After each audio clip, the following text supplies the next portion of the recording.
BJP AIADMK கூட்டணி அமைச்சு கிட்டத்தட்ட ஒரு வருஷம் ஆச்சு. யாருமே போகலைன்னு சொல்லிட்டு இருந்த போது தான் அன்புமணியை சேர்த்ததன் மூலமா அதிமுக பக்கம் பேசு பொருளாச்சு. தினகரன் போனபோது கொஞ்சம் உற்சாகம். நான் சொன்ன பிளவுபட்ட இயக்கங்கள் இணைந்தால் தொண்டர்கள் உற்சாகமாவாங்கன்னு சொன்னேன். திருமாவளவன் ஆங்கில நாளிதழ் ஒன்றுக்கு கொடுத்த பேட்டியில டாக்டர் ராமதாஸ் எங்கள் அணிக்கு, நாங்கள் இருக்கிற அணிக்கு வருவதில் எனக்கு உடன்பாடு இல்லை, ஆனாலும் இறுதி முடிவை திமுக தான் எடுக்கணும்னு சொன்னார். வருத்தப்பட்டு டாக்டர் ராமதாஸை சேர்ப்பதோ திருமாவளவனை மீறி சேர்ப்பதோ திமுக அணிக்கும் பலன் தராது.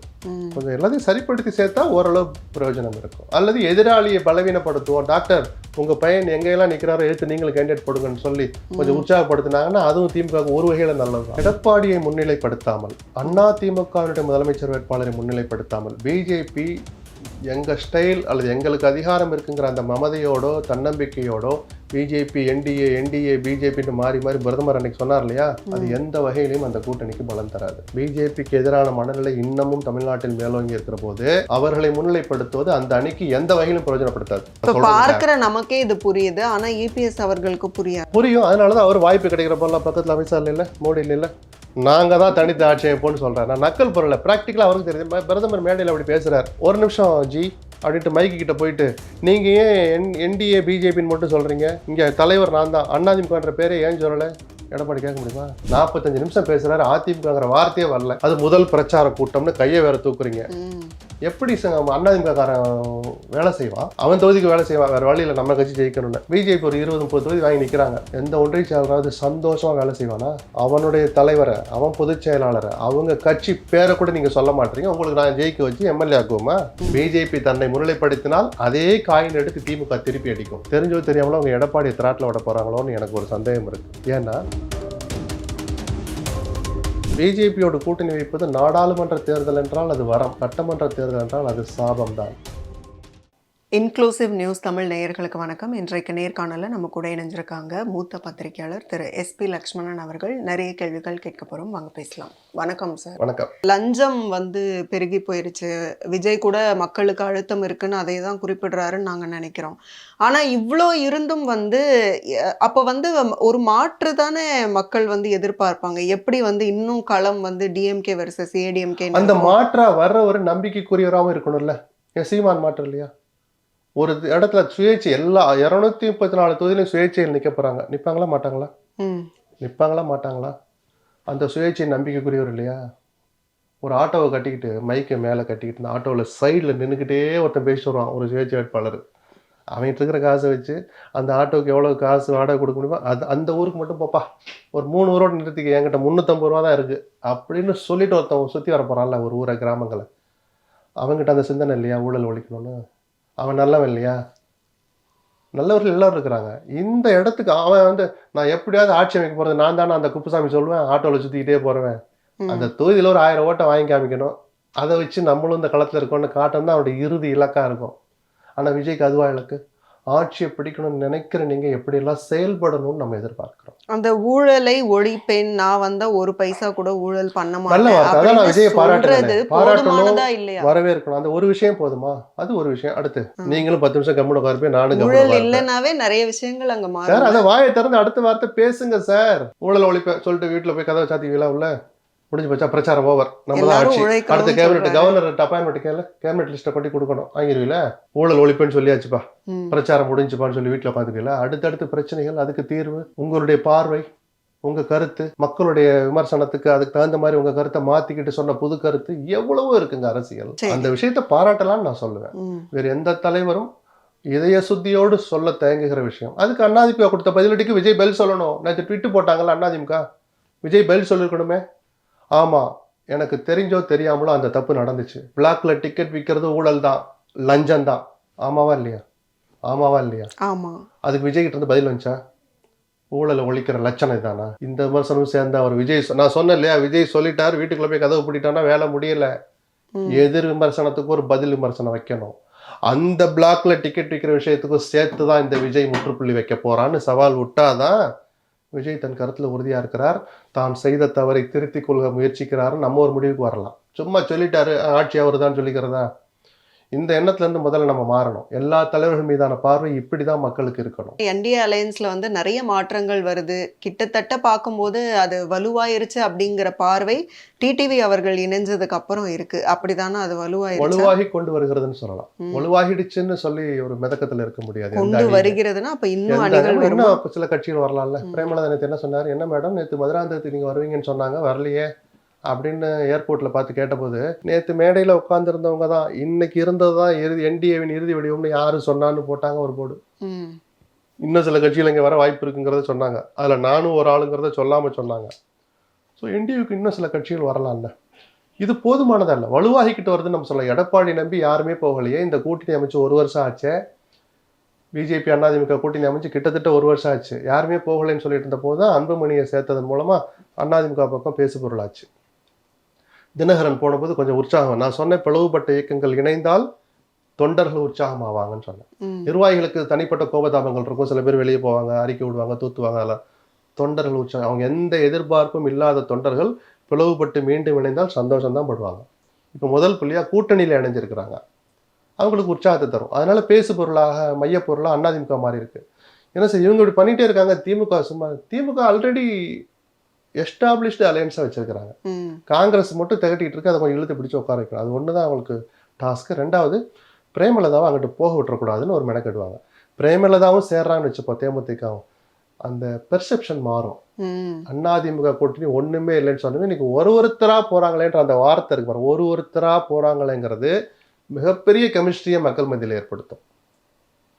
அதை தடுக்கிறதுக்கு தான் இவங்களும் பார்ப்பாங்க. ம். சரி பையனோட சண்டையெல்லாம் அப்புறம் வச்சுக்கலாம், வாடா மகனே அப்படின்ட்டு ராமதாஸ் சமாதானப்பட்டு அங்கிட்டு போறான்னு வச்சுங்க, அது முழுமை பெறும்னு நம்ம சொல்லலாம். ராமதாஸோட கரண்ட் ஸ்டேட்டஸ் எப்படி இருக்கு? நான் இன்னும் அவர்கிட்ட பேசல. ம். வாய்ப்புகள் எந்த 2 3 தகவல்களும் சுருங்கிக்கிட்டு உங்களுக்கு இருக்கு. வரலையா? பார்க்குற பார்வை தானே. ம். அப்படி நான் சொல்றேன், நக்கலுக்காக சொல்லல. அவரு எல்லா ஆப்ஷனையும் யோசிப்பார். திருமாவளவன் ஆங்கில நாளிதழ் ஒன்றுக்கு கொடுத்த பேட்டியில, ம். டாக்டர் ராமதாஸ் எங்கள் அணிக்கு, நாங்கள் இருக்கிற அணிக்கு வருவதில் எனக்கு உடன்பாடு இல்லை, அது ஏன்? ஆனாலும் இறுதி முடிவை திமுக தான் எடுக்கணும்னு சொன்னார். அப்படி சொன்ன பிறகு பாமகவுடைய ஆலோசனை கூட்டம் சேலத்தில் எங்கேயோ நடக்குது. அருள் வந்து என்ன பேசுறாருன்னா, பாமக ராமதாஸ் அணி எம்எல்ஏ, திருமாவளவன் டாக்டர் ஐயா பெற்றெடுக்காத பிள்ளை அப்படின்னாரு. ம். அது அவரும் எங்களுக்கு எங்கள் பிள்ளைங்க மாதிரி எங்கள் சகோதரர் மாதிரி தாங்கிறாரு. அது எப்படியாவது நாங்கள் கூட்டணிக்கு வர்றப்ப கொஞ்சம் வாயை வச்சுட்டு சும்மா இருன்ற மாதிரியும் அதில் வார்த்தை ஒளிஞ்சிருக்கு. இது அவரை சமாதானப்படுத்தி அவங்க வரலாம். இல்லை டாக்டர் ராமதாஸ் நமக்கு அவசிய தேவை, பிரேமலதாவும் வரல அப்படின்னு சூழல் வந்தால் ராமதாஸ் மீதான முக்கியத்துவம் திமுக பக்கம் கூடும்.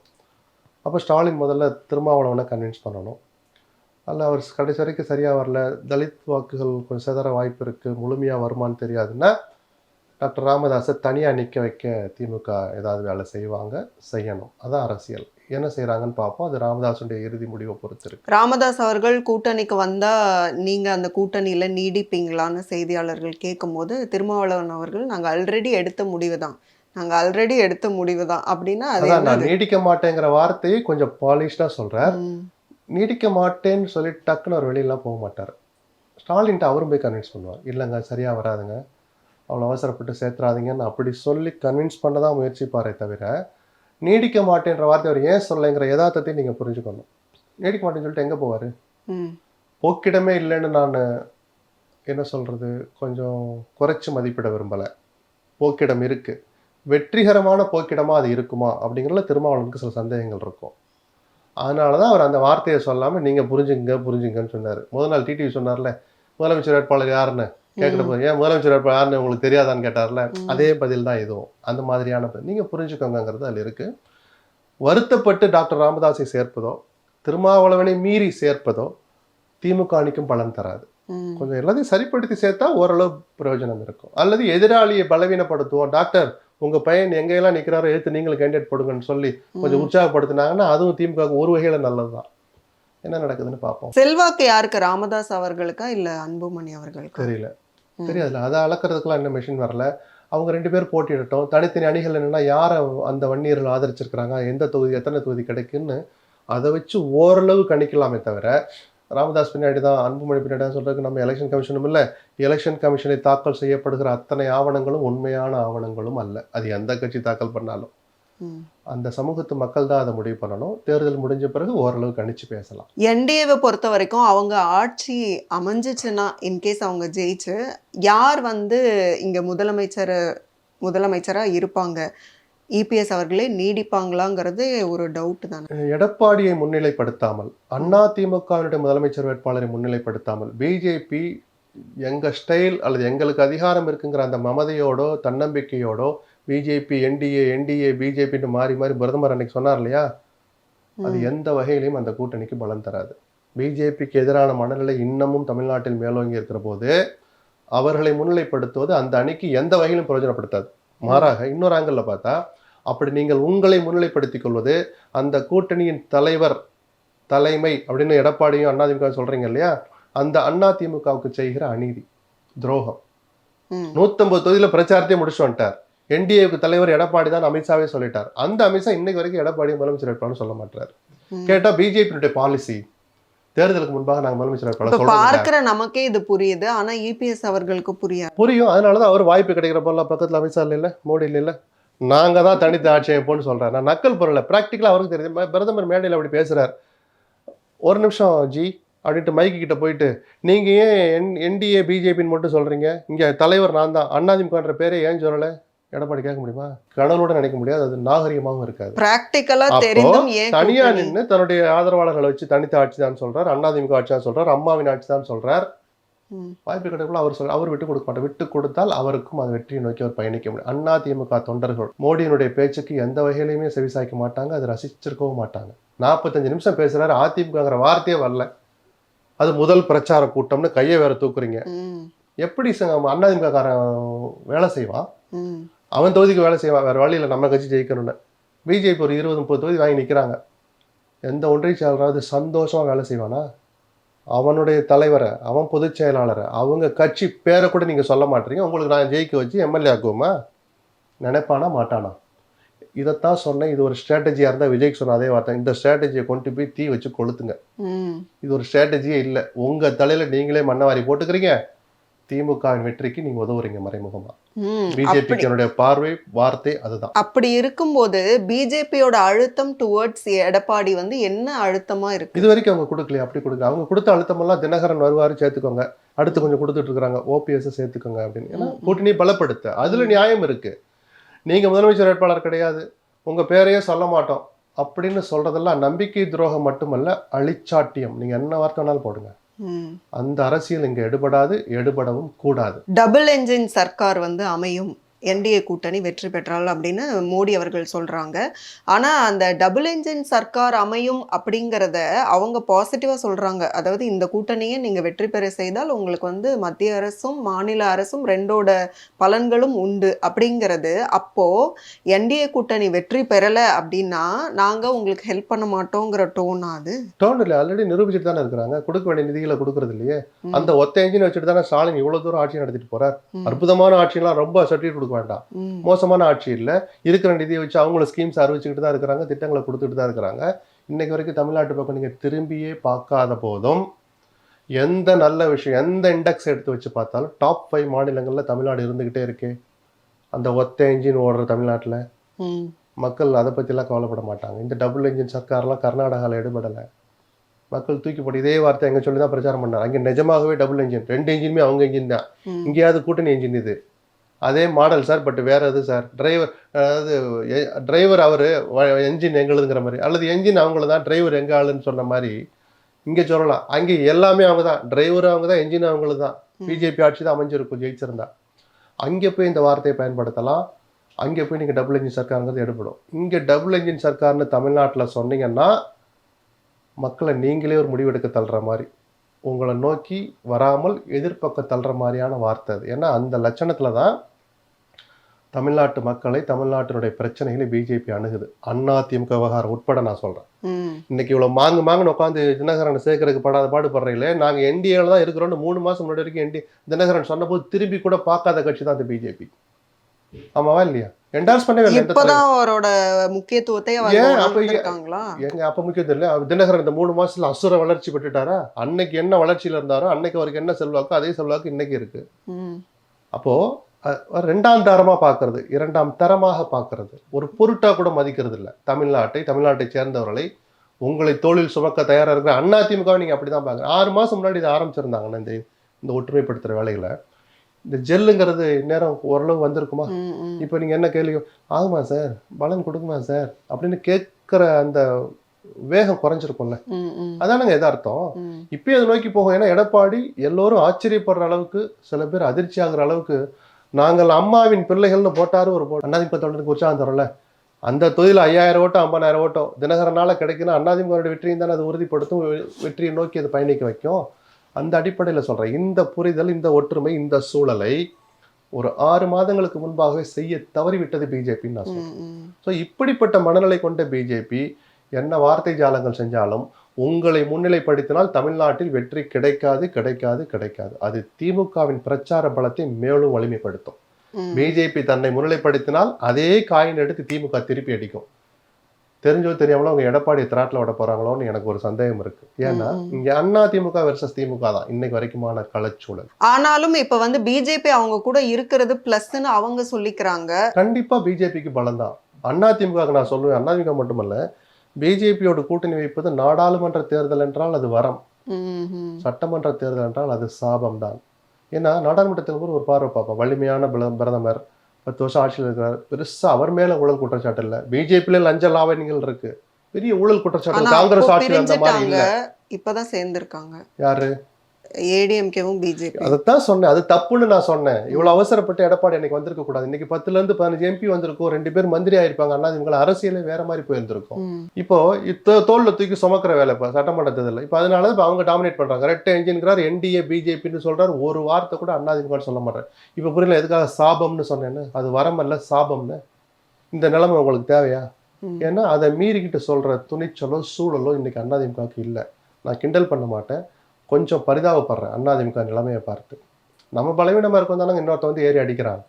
இந்த ஒற்றுமையை பற்றி எடப்பாடி முன்னாடியே சிந்திச்சுதானே இன்னைக்கு அதிமுக இருக்கிற இடமே வேற.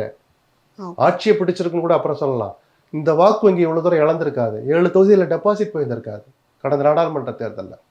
பரவாயில்ல, காலம் மாதிரியான ஒரு ஆசிரியர் கிடையாது பாடங்களை கற்றுக் கொடுக்கறதுக்கு, காயங்களை ஆத்துறதுக்கு. அந்த காலம் இன்னைக்கு தினகரனையும் ஓபிஎஸ் எடப்பாடியையும் ஒரு மேடையில் கொண்டாந்து நிறுத்தியிருக்கு. அந்த காலம் தொடர்ந்து ஓடிக்கிட்டு தான் இருக்கும், பாடங்களை கற்றுக் கொடுத்துட்டா இருக்கும். அங்கங்கே வந்து ஓபிஎஸ் இணைகிறாரா, சசிகலா இணைகிறாங்களா அந்த மேடையில், அப்புறம் கட்சி சேர்க்கறதெல்லாம் இணைவாங்களா தெரியாது. நானும் வெயிட் பண்ணிட்டு தான் இருக்கேன், எல்லோரும் எதிர்பார்த்துட்டு இருக்கிறாங்க, பார்ப்போம். அடுத்ததா விஜய் கட்சியை பொறுத்த வரைக்கும் அவருக்கு விசில் சின்னம் கிடைச்சிருக்கிறது எவ்வளோ பாசிட்டிவான ஒரு வைப். பாசிட்டிவ்ல ஒரு நல்ல விஷயம் தான். ஈஸியாக போய் சேரும், கையில தூக்கி வச்சுக்கலாம். ரோடு ரோலரை கொடுக்குறாங்கன்னா கக்கத்துல தூக்கி வச்சுட்டு தலைய முடியுமா? அதை விசில்லாம் கையில் எடுத்து அடிச்சாங்கல்ல மேடையில், ஈஸியாக மனதில் பதிகிற சின்னம். எந்த சின்னம் கொடுத்தாலும், நான் சொன்ன சீமானுக்கு போனவே அந்த கரும்பு விவசாயி சின்னத்தை கொடுக்கலன்னு சொன்னபோது நான் சொன்னேன், நீங்கள் என்ன சின்னம் கொடுத்தாலும் அடுத்த 2 மணி நேரத்தில் போய் சீமானுக்காக, நாம் தமிழருக்காக ஓட்டு போடுறோம் மனசுல எல்லாம் 2 மணி நேரத்தில் போய் செஞ்சோம். எல்லார் கையிலையும் மொபைல் இருக்கு, சரியா? சீமானுக்கு இந்த சின்னம் ஒதுக்கீடு அப்படின்னு. இப்போ விஜய் சின்னம் விசில்னு தமிழ்நாடு முழுக்க தெரிஞ்சு போச்சா? அது ஒரு பொருட்டு, அது ஈஸியாகவும் போய் சேர்ந்துடுச்சு. ஈஸியாக கையாளக்கூடிய ஒரு சின்னங்கிற வகையில் தாவேக்காவுக்கு அது ஒரு ப்ளஸ் தான். ஆனால் அது மட்டுமே வச்சு நீங்கள் ஆட்சியை பிடிச்சலாம் நினைக்காதீங்க. உங்களை தகவமைத்து கொள்ள, உங்களை மாற்றிக்கொள்ள இன்னும் அவகாசம் இருக்குது, காரணங்களும் இருக்குது. விஜய் தன்னை மாற்றிக்கிட்டாதான் வெற்றியை நோக்கி போக முடியும். அரசியலாக பண்ணணும். மௌனம்ங்கிறது எல்லா நேரமும் ஸ்ட்ராட்டஜி அல்ல. மிக்க நன்றி உங்களுடைய நேரத்துக்கும் உங்களுடைய கருத்துக்களுக்கும். மீண்டும் இன்னொரு சந்தர்ப்பத்தில் பேசலாம். நன்றி. நன்றி.